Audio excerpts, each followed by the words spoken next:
so this storage got full. That's why the last video cut off.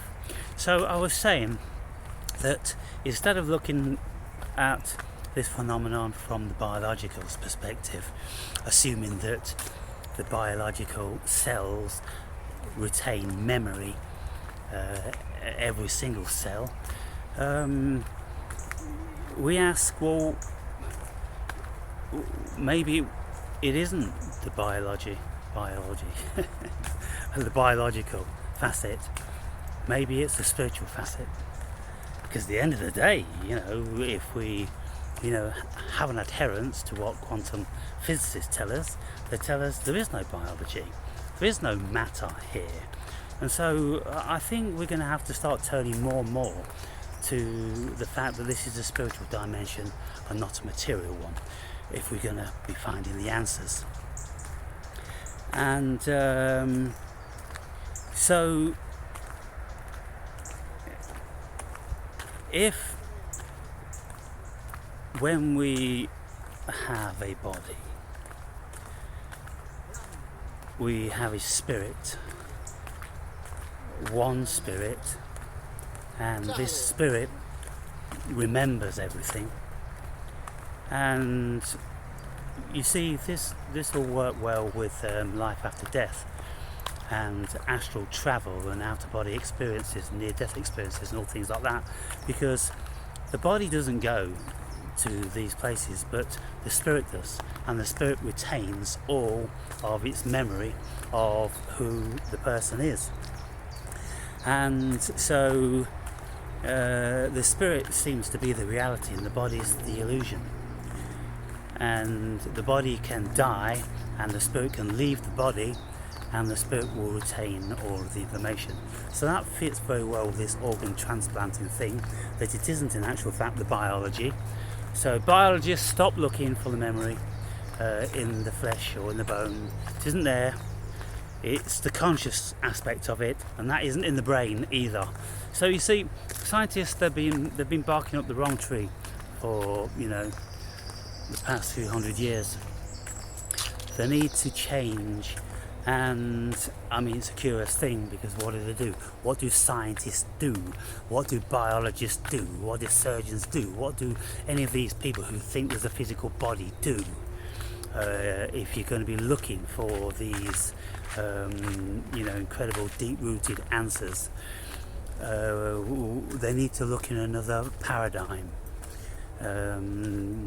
They at least have to take seriously the spiritual facet of what it is to be a human being, because they will just not find the answers by only looking at half the story, will they? And so I think this subject matter is potentially incredibly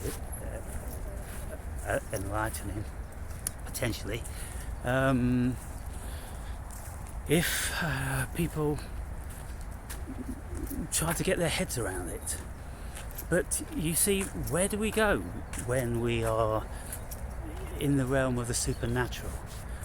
Science can do little there.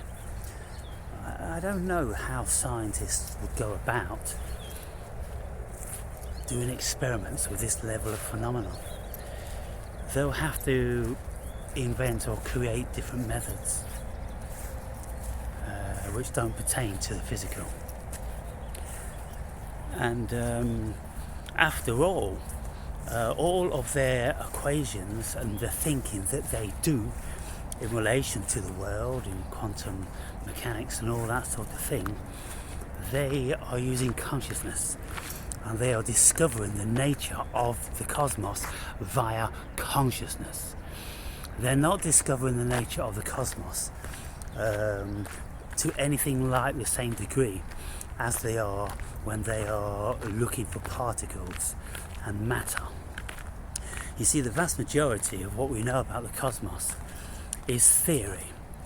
It isn't because we can see it or we can feel it, it's theory. and we theorise that, well, if these particles are here, then this is going to happen, and then this does happen, and it's kind of like, we theorise that those particles were there because those particles would have this effect on the experiment. And so, you know, they're not dealing with any physical matter, people. They're only dealing with hypotheses and conscious equations. And so if they turn themselves to that avenue, then got a little boy up here. Little dude. Hello, little dude.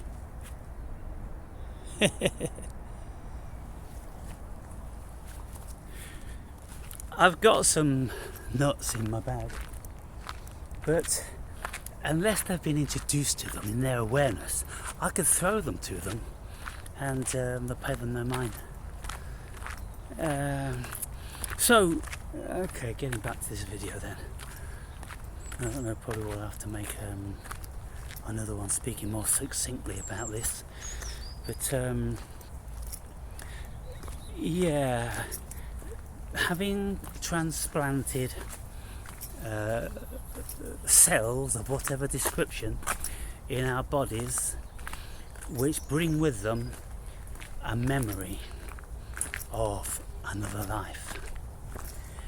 Now, could be biology, could be spirit, and so I suppose we'll have to leave that to our prodigy to work that one out, because things along these avenues and pathways take an enormous amount of time to make any headway on, due to the great reluctance of our scientists to delve into these matters.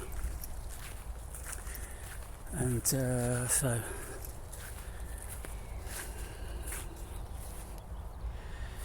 when we think about that, you see, I'm always speaking about we are a conglomerate of spirits, and that's another reiteration that what I'm saying is true. What part does the spirit play in the body? How does it play a part? Spirit seems to like to engage in the flesh. It seems to like to partake in all the fleshy things that we do. And we have many varying spirits for different tasks. And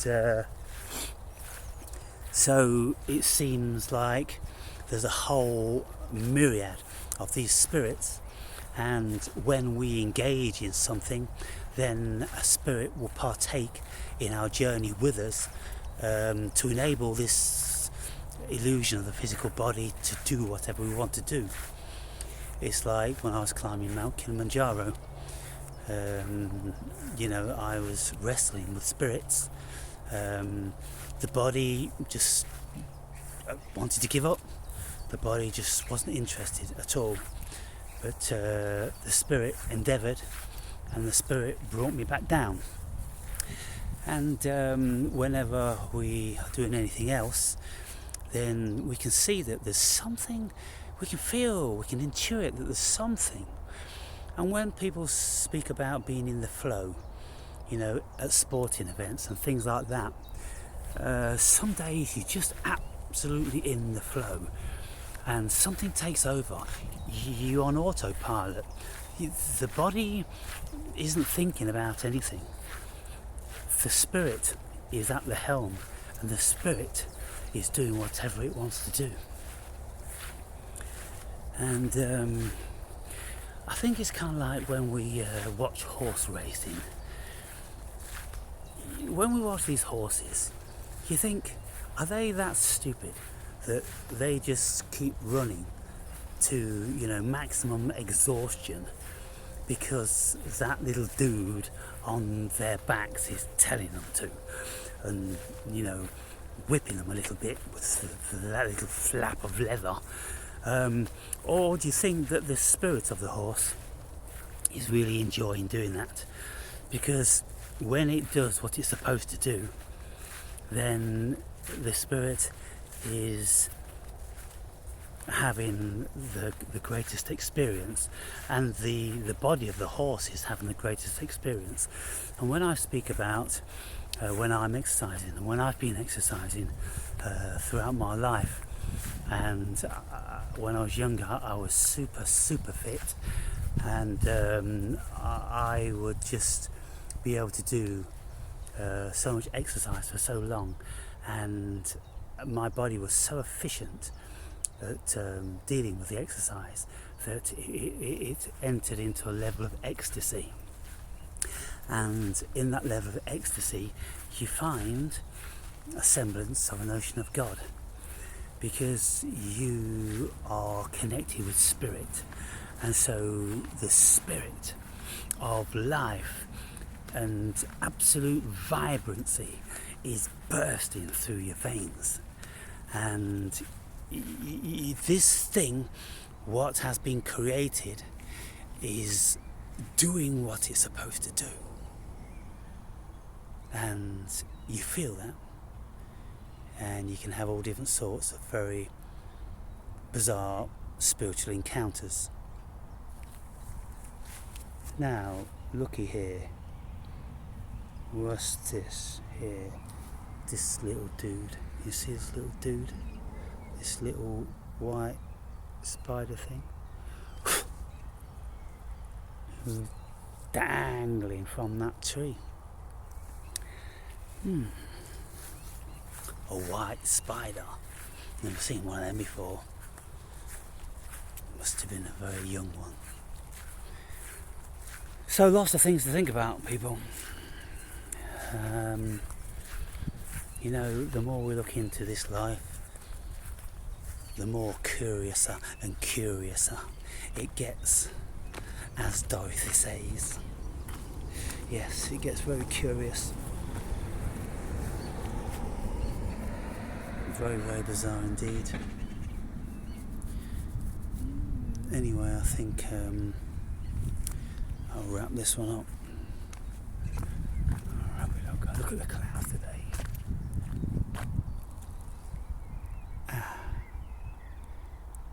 This for me is a beautiful day, with the big clouds like that, the summer in bloom, birds singing all around.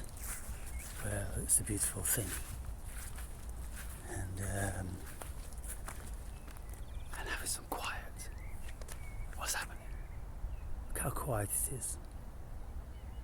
But you see, this road only goes up to an industrial estate, so it's not like it's a main road.